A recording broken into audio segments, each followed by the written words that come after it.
আসসালামু আলাইকুম। আজকে একটা জরুরি ব্যাপারে কথা বলতে এসেছিলাম। সেটা হচ্ছে বাংলাদেশের সবচেয়ে বর্তমানে বড় রাজনৈতিক দলগুলোর মধ্যে একটা হচ্ছে বিএনপি।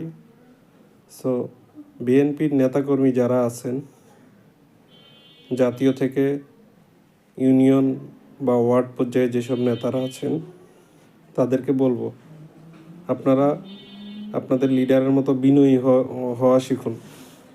বিনয়ী হওয়াটা খুব জরুরি।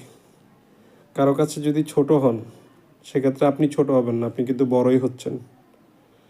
আপনি ছোট হওয়া এই নয় যে আপনি একবারে নিচে নেমে গেলেন।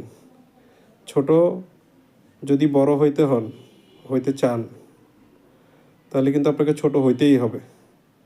সো ছোট হওয়া শিখেন, বিনয়ী হন, মানুষের কাছে যান, মানুষের সাথে মিশুন, মানুষ কী চায় সেটা বুঝুন, তারপরে রাজনীতি করুন।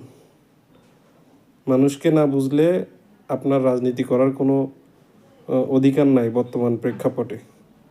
তো আগে মানুষকে বুঝেন, বিনয়ী হন, ভদ্র হন, মানুষের সাথে নম্রভাবে নরমভাবে ব্যবহার করেন, তাইলে দেখবেন মানুষ আপনার সাথে আছে, পাশে আছে। এটাই এটাই আমার কথা ছিল। ধন্যবাদ সবাইকে।